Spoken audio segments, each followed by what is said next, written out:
There are some pretty spooky urban legends out there, like the legend of Bloody Mary or the Goat Man. But they are called legends for a reason, because they're not real. Or are they? Some horror movies out there are so scary that they have left people second guessing themselves. They, in a way, brought these legends to life. From the infamous Mothman to the Candyman. Let's talk about these legends and more only in today's video. Top 5 horror movie urban legends you thought were real. Hey everyone, what's up? What's going on? My name is Lindsay Ivan and thanks for clicking on today's video. But before I begin, make sure to give this video a big old thumbs up and subscribe to our channel.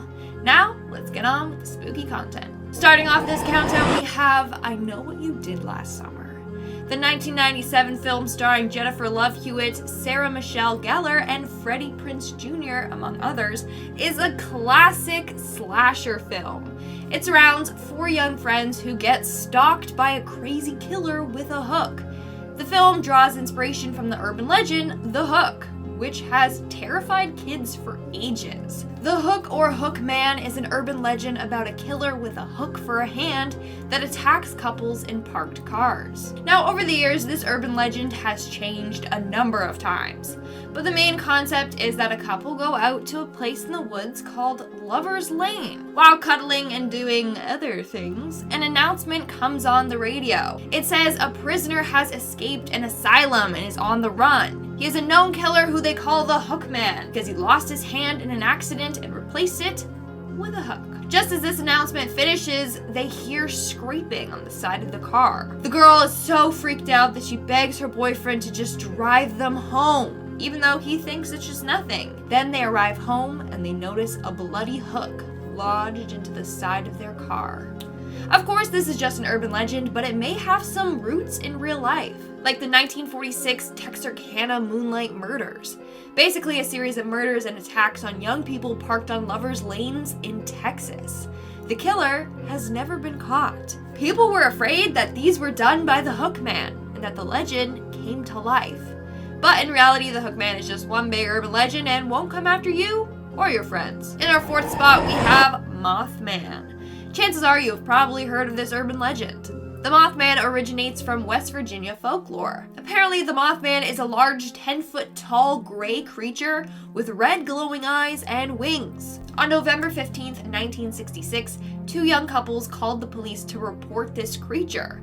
They said that this large flying man was following their car while they were driving. During the next few days, more and more people reported similar things.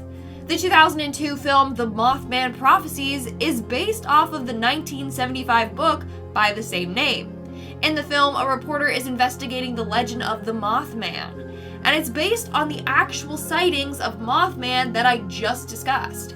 I mean, there's no solid evidence proving that the Mothman is real, so for now, it's just an urban legend. But who knows? Maybe in the future we will learn about these creepy sightings and discover what or who was behind them. Coming in at number 3, we have the Candyman. The Candyman was an urban legend based off of a short story by Clive Barker, which eventually got turned into a movie. Basically, legend states that if you look in the mirror and chant his name 5 times, then you will summon him and he will appear in the mirror. Similar to, Bloody Mary. The movie and legend scared many when they found out something similar happened to a woman. In 1987, a woman named Ruth McCoy was found dead after 2 men climbed through her medicine cabinet and shot her. The film was inspired by the method of killing and incorporated that into the film. In the film, you see the man with a hook appear through the medicine cabinet / mirror and try to slash people to death. Ruth's death had a lot of people scared.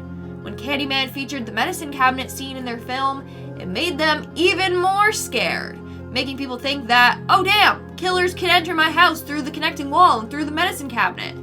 Not only that, but this whole thing had people believing that the Candyman was real. In our 2nd spot, we have Alligators in the Sewers. The 1980 horror sci-fi movie Alligators in the Sewers is about a flushed away alligator that turns into this massive mutant gator. In the film, the gator gets flushed and ends up living in the sewers. From there, it eats the bodies of small animals. But these animals have been used for scientific experiments, and by eating them, it caused the gator to grow into this massive creature. Then it starts terrorizing the city. Of course, there is an urban legend very similar to the movie. It's probably what the movie was inspired by. Legend goes that a New York couple brought back baby alligators while vacationing in Florida. Eventually, they flushed these gators down the toilet, and the gators made a family of their own in the sewers under the city. Then legend goes that one time a boy was reaching for his baseball that rolled into the sewer grate, and an alligator bit off his arm. Now, let's look at the facts here. This legend and movie had people really believing that alligators could survive in sewers. But here's the thing. Alligators are cold-blooded animals, meaning they can't regulate their own body temperature. In order for them to survive, they need to warm their bodies by the hot sun or a heat lamp. And I mean, I don't think there are heat lamps down there in the sewers, okay? And there's definitely no exposure to sunlight. Without the warmth of the sun, the alligators would eventually die. Also, New York winters can be pretty harsh. They would end up just freezing to death down there. Now, if for some reason they did survive, the polluted water would certainly kill them off. They can't live long in salmonella or E. coli, which is found in the sewage. And in our number one spot, we have The Dead Man's Curve. This 1998 film starring Matthew Lillard, who I love, is about two college students who discover that if their roommate takes his own life, then the college will bump up their grades out of sympathy. So they plan to kill their roommate and make it look like a Hate to break it to you, but I don't think colleges are allowed to do that. Either way, this movie gave birth to this urban legend. People really thought that a death could get them straight A's. Other versions of the legend say that the roommate doesn't have to commit suicide, but the school will grant them good grades if their roommate is murdered, or if they suffered from an illness and then they died as a result of that. Another variation says that the death must occur in the room or with the roommate. And a student who does not witness his roommate's death only receives a 3.4 average. Honestly, either way, it's just pretty messed up.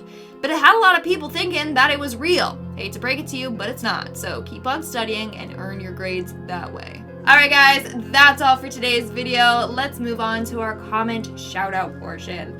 I'll be shouting out comments from the video, top 5 most paused moments in horror movies. Also, let me know in the comments below what urban legend spooked you the most. Dave Schult commented, I paused Hereditary for 2 months after Charlie's death. Took me that long to get over it enough to finish the movie. I agree with you. It shocked me and I was like this the whole time. Crazy movie, crazy. Pat Phil commented, how did this channel not like you? I thought you were dark and cool off the bat. Get it? Bats? Hee. Funny story. People thought that I didn't like horror movies and that I was a poser. Long story short, I love horror movies, but like pop-ups, sometimes I'm like, hell no. And so people are like, if she doesn't like pop-ups, then she doesn't like horror movies, blah, blah, blah, blah. And they just like totally twisted my words and then they had a hate on for me. So anyway, moving on from that, I love you guys and I love this channel now. Lisa Stone commented, I have a psycho tattoo on my leg and the clip she's talking about is on your what? Maybe it's a secret. It's on your, woo! It's the best picture of Norman. That's crazy though. I would love to see your tattoos. That is insane. That's so sick. I wish I could get a tattoo. I will, soon. Maybe when it's safe to do so. Nate River commented, Insidious, dancing boy against the wall scene, and The Exorcist, both Pazuzu demon face pop-ups. Okay, I totally agree. When I was watching Insidious and I saw him just like standing in the corner before he jumped out of the wardrobe, I totally paused it and rewinded it, like, you know, the whole tiptoe. Super creepy and crazy. Love that movie though. And The Exorcist, very true. But his face doesn't really scare me. It kind of looks weird. Anyway, alright guys, that's all the comments I'm shouting out for today's video. Make sure to comment something down below for a chance to be featured in my next comment shout out. And as always, don't forget to give this video a big thumbs up and subscribe to Top 5 more spooky videos. I've been your host, Lindsay Ivan, and stay spooky, YouTube. The Hook or Hook Man is an urban legend about a killer with a hook for a hand that attacks couples in a park. Oh my god, let's try that again. That attacks couples. Nice. Now over the years, this urban legend has changed. Wow, I can't speak. Gusties. Are you kidding? That was like the biggest sneeze tease ever. Okay.